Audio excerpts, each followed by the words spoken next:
मतलब ये तपोभूम है। ये पहले आए, अनसुईया जब आई तो उसको भंग करते थे भूत प्रेत दुनिया। तो जब ये भंग में तो ये पूरा सहयोग दिया कि तुम तपस्या करो, मैं जो है ये जितना भूत प्रेत सब का उन्हें नष्ट किए। ये माता अनसुईया और अत्रि ऋषि महाराज की तपोभूमि है। ये सतयुग से यहाँ उधर से उधर यहाँ तप हुआ है।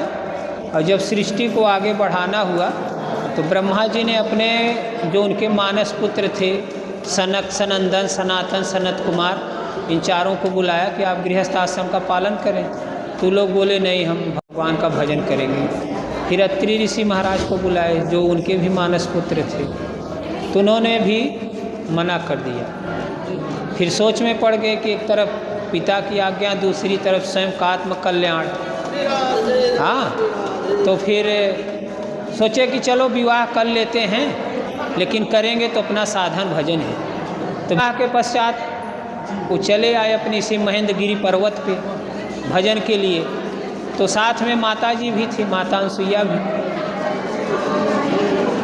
तो उनको विवाह करने के पश्चात इतना उनका अभ्यास था अपने योग का, ध्यान का, भजन का, कि उनको ये भी नहीं आभास था कि मेरा विवाह हुआ है, इसके पश्चात मुझे गृहस्थ आश्रम का किस तरह पालन करना है। तो उन्होंने माता अनसुईया से कहा आप यहीं खड़ी रहिए, हम आते हैं। वो चले गए भजन में, ध्यान के बाद समाधि। 100 वर्ष के पश्चात जब ध्यान टूटा तो जब उसी मार्ग से जा रहे थे तो फिर आवाज़ आई, माता अनसुईया ने आवाज़ दिया। तो पूछे आप कौन? बोले कि आपसे मेरा विवाह हुआ था और आपने कहा कि यहीं खड़े रहना। तो अत्रि ऋषि महाराज सोच में पड़ गए कि अरे मेरे एक वचन से अब मुझे मालूम भी नहीं, 100 वर्ष तक यहीं खड़ी रही। उनके चारों तरफ पेड़ पौधे उग गए थे। तो उन्होंने कहा कि पति की सेवा कर अनसुईया जग में हुई महान, सती की महिमा 3 लोक में गाते वेद पुराण। कहे आज से आप इस संसार की सर्वश्रेष्ठ नारी हैं, तो जाइए जल लाइए। तो जब माता जी कमंडल लेके चली तो जल कहीं था नहीं। तो उन्होंने कहा यदि मैं मन वचन कर्म से अपने पति की सेवा में रही और स्वप्न में भी पराये पुरुष का ध्यान नहीं किया तो मुझे जल मिले।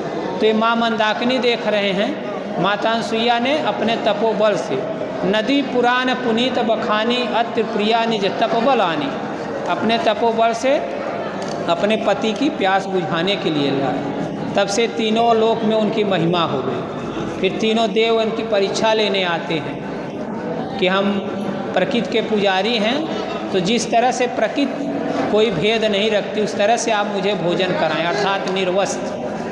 माता जी के विचार आया मन में कि कहा गया है कि जननी समझा नहीं पर नारी। महात्माओं को तो प्रत्येक पराई स्त्री माँ के समान होती है, ये मुझे निर्वस्त्र देखना चाहते हैं। तो अपने पतिदेव का ध्यान लगाया तो उन्होंने कहा ब्रह्मा विष्णु महेश हैं और माँ कह के भोजन मांगे हैं तो इन्हें पुत्रवत करिए। तो कमंडल का जल तीनों के ऊपर छींटा मारे बालवत हो गए। तो फिर 3 देवियाँ आती हैं यहाँ और क्षमा याचना मांगती हैं, हमारे पतियों को वापस कर दीजिए। फिर माता जी वापस करती हैं और बोले कि 3 देव कि आप मुझसे वरदान मांगे। वैसे तो पुत्र हमेशा ऋणी है माता पिता का, लेकिन देव रूप में हम आपको कुछ देना चाहते। तो माँ ने 2 वरदान मांगा कि मैं मन वचन कर्म से पति की सेवा में रहूं और दूसरे आप तीनों मेरे यहाँ पुत्र रूप में रहें तो पुत्र रूप में ही जन्म लें। तो बाद में दत्तात्रेय, चंद्रमा, दुर्वासा, ये माँ के 3 अंश होते हैं। और यहीं पे माता अनसुईया जी ने माता सीता जी को पतिव्रत धर्म का उपदेश दिया था कि एक ही धर्म एक व्रत नेमा, काय वचन मन पति पद प्रेमा, कि पत्नी के लिए पति ही सब कुछ है। और ऐसे वस्त्र दिए कि जो प्रतिदिन नए हो जाया करते थे, स्वच्छ, दिव्य वसन भूषण पहनाए, जो नित्य नूतन अमल सुहाए।